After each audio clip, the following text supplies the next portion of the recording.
have the innovators, the actual people making money in e-mobility, and they're also going to tell us here as fleet managers, as corporations, how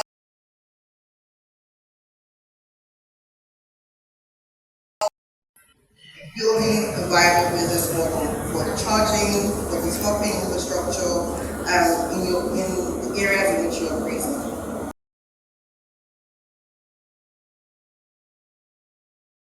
Okay, thank you for the question. Okay, so we've taken four lessons in our experience. One of them is, of course, lowering cost of energy. And how do we do this? The easiest way to do that is to explore renewable energy. We can't necessarily be connected to the grid or even rely on diesel and petrol generators to power your battery charging infrastructure and then keep your prices low. It's going to take prices all the way up.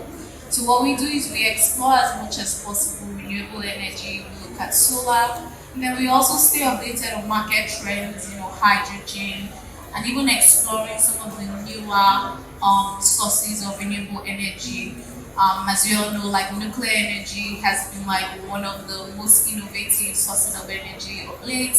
Google is currently building, a bunch of nuclear power plants in the US and all over the world. So we're always trying to stay updated on like what the market trends look like for energy and what the tech trends look like in battery infrastructure. So another thing that we ensure we do is like a lot of people have talked about the same thing is also with partnerships. We try to establish the right partnerships down to the financial sectors so we can get the right investors on board, as well as finding the right companies that can bring in maybe EVs as well that we can collaborate with, rather than taking on the entire cost of both funding the charging infrastructure as well as funding the EVs. So we kind of delegate it in that way, and those are a couple of things that we've learned. And then also when it comes to developing our charging infrastructure, we try as much as possible to make sure they're deployable and modular so they can deploy like as quickly as possible. We can have new locations spring up in a very short turnaround time. So that's what we've learned so far. I hope that was helpful. Thank you very much. Okay, I'm going to go back.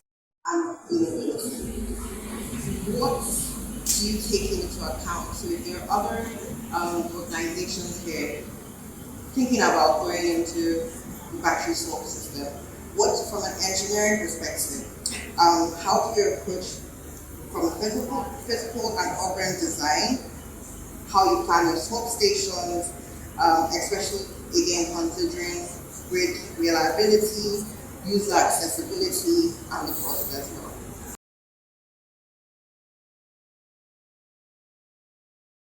Okay, so I think the first thing is you can't really separate sustainability from anything with EVs or EV charging infrastructure.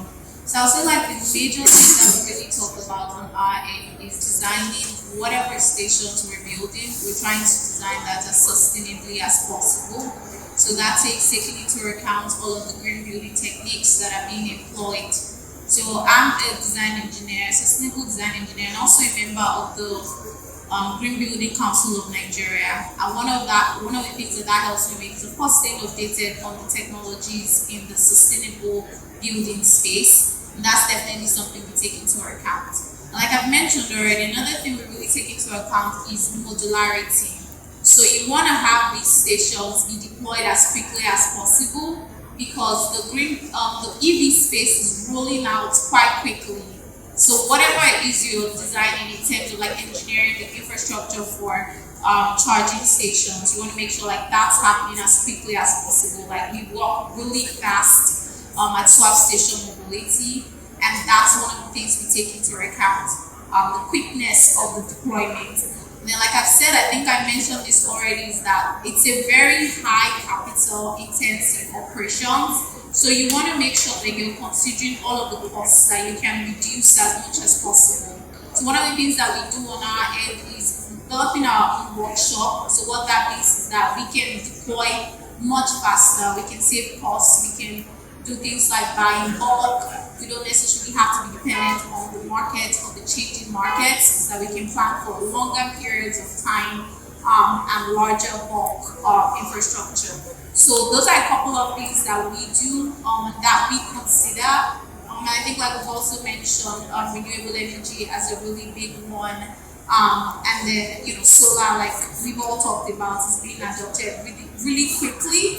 But you also have to explore like what the technology is, and you have to stay updated.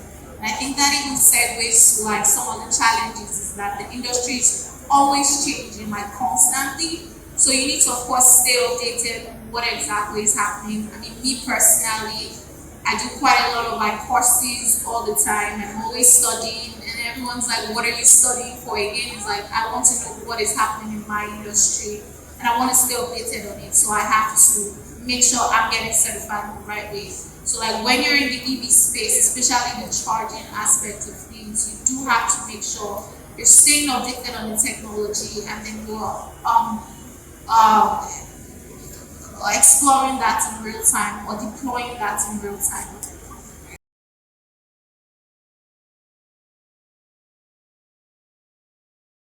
There's only so much adoption you can drive through just grit and hard work. At the end of the day, we do have to lobby for policies that are in the best interest of the EV space.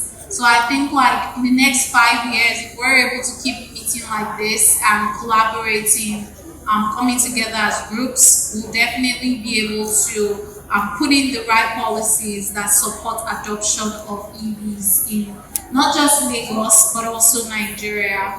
So I do think that in the next 5 years, adoption is definitely going to go up. Adoption has been accelerating quite quickly.